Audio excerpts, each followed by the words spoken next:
Baggins woke up, stirred a little. Late evening. An odd time for a man to wake up. What happened today? It's all a bit of a blur. Wonder.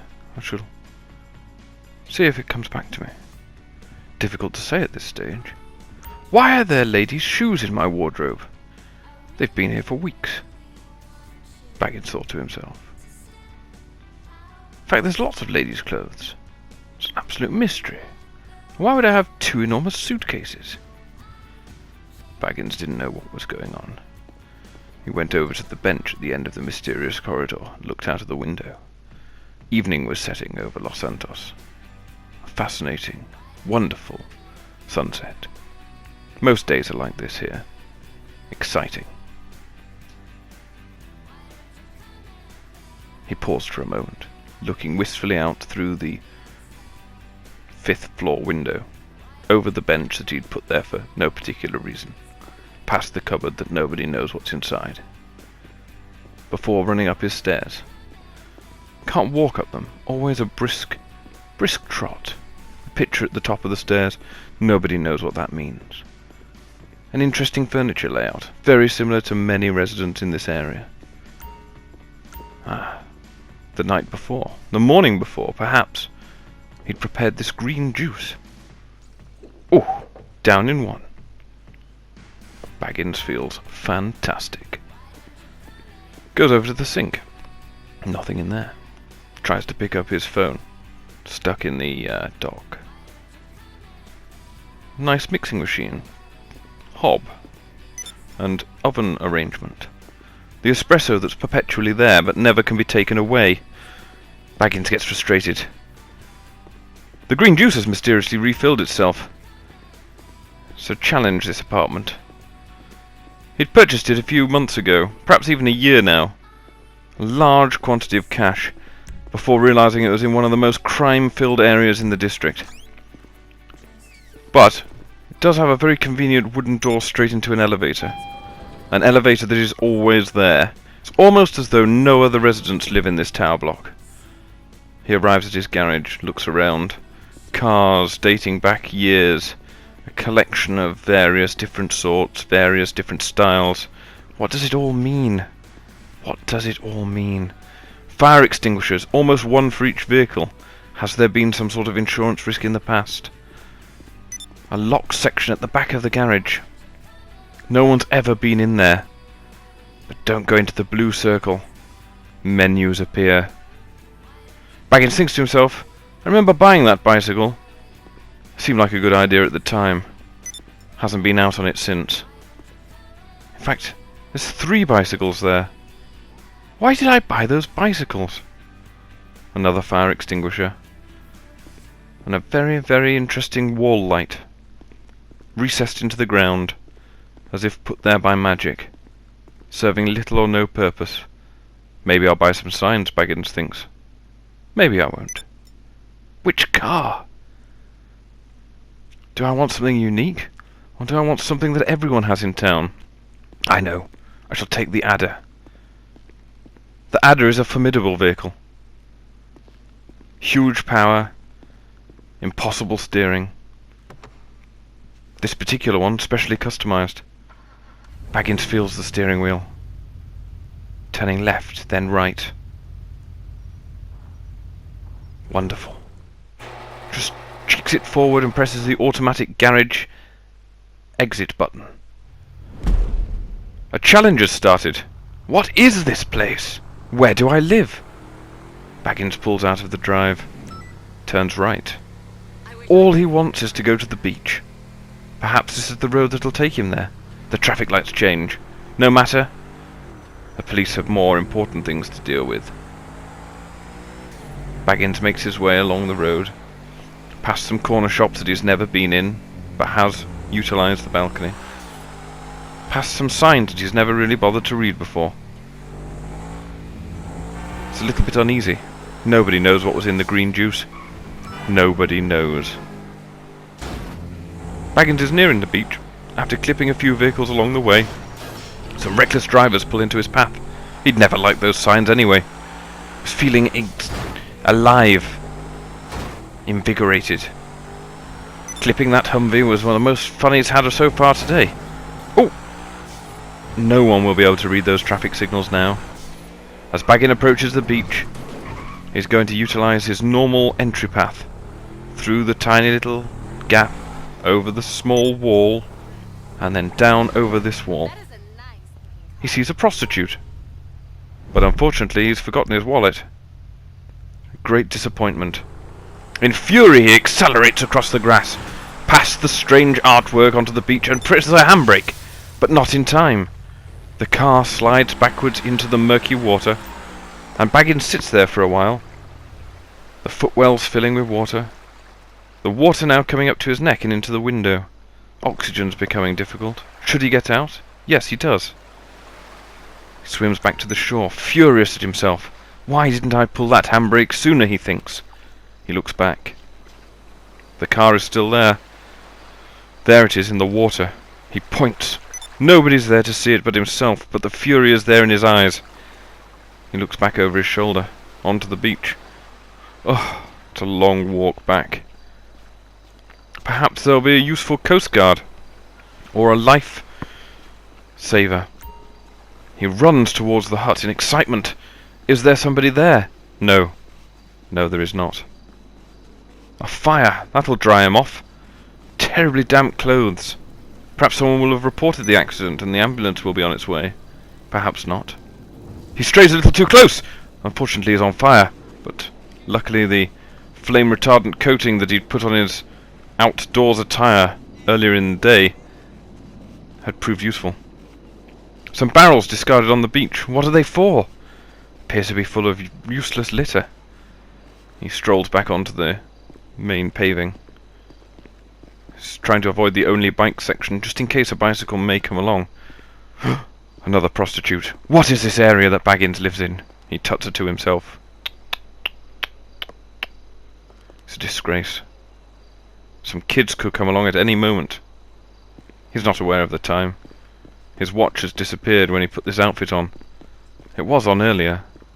He strays into the bike's only zone before correcting himself, and then comes across another prostitute. He shakes his head, unsure of what to do. What is this life in Los Santos? What is there to do? He runs furiously towards a fence and vaults it beautifully, and then towards a small verge area. He finally makes his way back to the promenade. The shops here on the seafront, overlooking the beach, sell all manner of things, predominantly masks. Some vendors pretend to sell ice cream, but they never seem to be open. He comes across two old gentlemen, sharing stories. One of them wearing a green hat, the other one drinking from a bottle that looks like Coca-Cola. But from the smell of his breath and the slur of his words, it's unlikely. He checks his pocket for change and finds a huge barrage of automatic and heavy weaponry. How's that got there? He thinks. Better restrain myself. Otherwise I may shoot the man with the green hat. No, I better not. I need some wheels. What shall I take? The family MPV? Perhaps this German saloon? No, I think it's American muscle all the way. He makes his way towards the muscle car, smashes it with his elbow before getting in. He's picked the right side this time, straight into the driver's seat. It's a 50-50 chance in Los Santos. Pulls away. Whoop! Steers to the left. There's a crowd of youths near this small ornamental garden. He disperses them with his headlights and a horn. Before turning left, Baggins doesn't really know where he's going now. He comes across a few more drunkards. Decides to move them along. The police aren't going to do something, Baggins will. He hops out of the vehicle and goes over to try and reason with the chaps. Stop drinking that alcohol, he says. They don't know what he's saying. They haven't been able to hear another human for years. They chunter on themselves. This chap in flip-flops has run away. Baggins thinks to himself, I'll follow him in the car. Better not leave this here. He hops back in the car, this time on the wrong side. Has to slide across to the driver's seat. A common thing here in Los Santos. He chases down the man in flip-flops. He seems to be on his merry way and escorts him across the road. Baggins turns right into a more exciting area and puts his foot down on the accelerator. Ooh, what an exciting vehicle, he thinks to himself, as it screams along. He turns left, up a hill, and then sharp right, the handbrake working this time, marginally avoiding a plaza area. He pulls up to the lights, thinks about stopping, but realises no, he's going to turn right. He risks it past the police station. Turns out all the police are in bed at 1:30. Decides to make the call to the insurance company. A common and regular occurrence in Los Santos, Moores Mutual being the most popular insurance provider. They seem to be able to sort something out for him. In fact, some guys conveniently paid some money towards the adder, even though he accidentally dinked it into the beach and the sea himself. He doesn't complain. He pays the excess and decides to head towards the Moores Mutual depot, the recovery point which he knows so well. Whilst fumbling around within the Banshee, he tries to switch on his GPS. He eventually finds the setting he wants, selects it, and follows the purple line. Following the screen, no other motorists seem to matter at the moment. His beloved adder has gone into the sea. His mind is full of crime and prostitution, problems within Los Santos, drunk men with bottles of booze wandering around the streets late at night. Where does he live? How has he got to this point? A massively undervalued apartment that he purchased years ago in a reputable time, undermined by people running around with rocket launchers and miniguns. A challenging time for young Baggins. A challenging time. He pulls his car around the corner. He's coming on to the insurance zone. He knows this part of town very well. If he turns left here, then he'll get back to his apartment, so he pulls in. Fortunately, the insurance people aren't in bed yet. The lights are on in the office. His car is parked outside. There it is. Fortunately, the car key he had already works an absolute treat, but he has forgotten which side the steering wheel's on. Baggins slides across into the steering wheel zone, reverses vigorously off the curb, and accelerates away. He comes up to a motor vendor. Quite a bad reputation again. Something about stealing cars and then some sort of credit scam. Difficult to say. Baggins is puzzled. He crashes vigorously into other vehicles. He's unsure. Perhaps he needs some more green juice, but where's he going to get some at this time of night? He hunts around. Are there any shops open at this time, he thinks to himself. It's difficult to say. He makes his way across the main motorway in the middle of town, towards the north side, where the fancy shops are. Baggins often frequents the fancy shops. He likes their choice of outfits. Suits, fancy brogues, elaborate accessories. Ron's calling! Ron is always calling. Doesn't matter what time. Why is he up at 2:45 again, Baggins thinks to himself. Go to bed, Ron! Another person. Ooh! A very unfortunate collision. Baggins runs away. He's not sure what to do. Perhaps he can hide somewhere in this part of town. He slams the handbrake on again. Miracle. Camouflage hedge. Couldn't have gone any better. Baggins pauses for a moment. Is there a pursuit? No, there is not. He drives back over the hedge and out over the grassland, back down from whence he came. He avoids the left turn, just in case. Just in case. Just in case. Heavy handbrake, looking for a store. No stores are open at this stage.